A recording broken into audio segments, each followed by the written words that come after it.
Hey, what is up guys? I'm KBHD here, and this is a virtual reality headset. It's a pretty simple one, obviously, but that's what it is.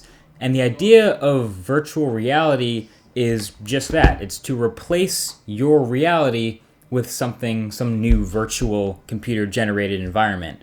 And it could be some game or some environment you walk around or some video that's playing all around you when you look around. But the idea is to trick your brain into thinking that that's your new reality. So VR started with the Air Force actually as part of their flight training program, and it's flight sim. Now obviously that's much easier and cheaper to have new pilots practicing stuff like fighting maneuvers and shooting things and ejecting and crashing, all without shooting and ejecting and crashing actual $1 million planes. So that's where VR makes perfect sense. Now in 2015, companies are making these personal VR experiences that you can just buy and use for your own entertainment.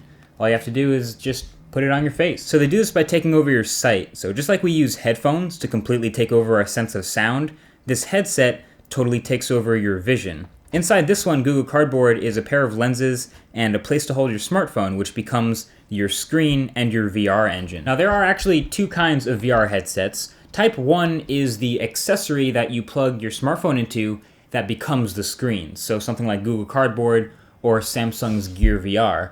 And then Type 2 is the standalone unit that does everything. It has a gyroscope and the screen and everything built in. So that would be something like Oculus Rift or HTC's Vive. Both types, of course, have these lenses that help your eyes focus on the stereoscopic image that's right up against your face, which isn't great for your eyes, by the way, but whatever.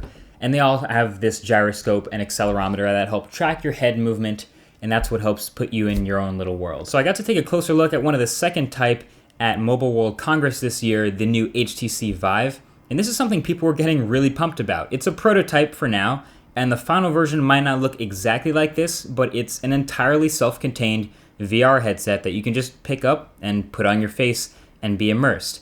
Of course, it's a little more complicated than that, but you have all these little dots around it for sensors, so you actually need to set up little sensors around you to track your head in 3D space. Oculus Rift also has some similar looking sensors for the same reason. It's tracking your head. So on one hand, that's going to be awesome for immersion. The more accurate these sensors can be, the more closely it'll mirror your head movements. So since you're in 3D space, you can literally move your head forward and peek around a corner, which is pretty awesome. But on the downside, that does require having a little bit more space to actually set up your VR experience, which sounds kind of like a pain.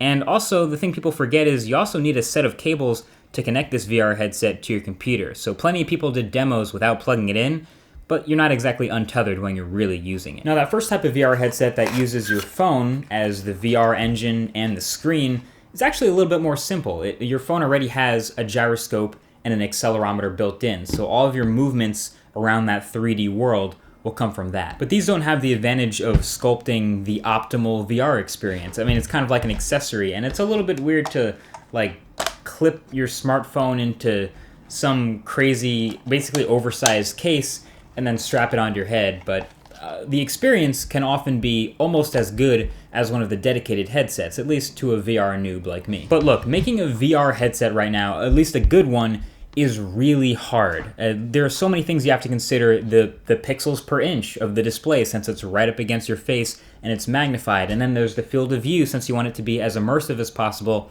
And the pixels per degree, since everything's magnified and so close to your face.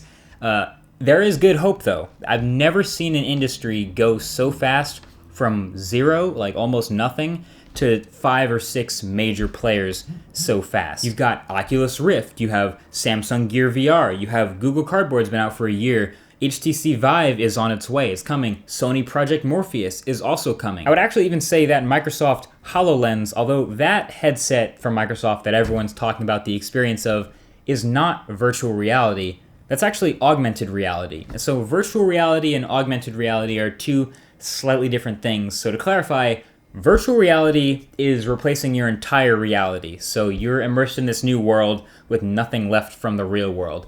Augmented reality is just that. It's augmenting your reality a little bit. It's adding some things and combining it with the real world. And oftentimes that'll be in the form of an overlay or seeing something on top of a real world object. Google Glass also does the same thing, so you can have useful information sort of in the corner of your vision. Not totally virtual reality, but some neat augmented reality tricks. But what really separates VR and what makes it so impressive is the immersion factor, the fact that you're totally in this world. So just like with headphones on when you can't really hear anything else other than the music you're listening to, with a VR headset, you're essentially blindfolded and put into this entire new world with whatever the artist makes. Virtual reality content will take off when there is a lot of virtual reality stuff to look at. Like 3D TV would have only made it if people everywhere started making 3D videos.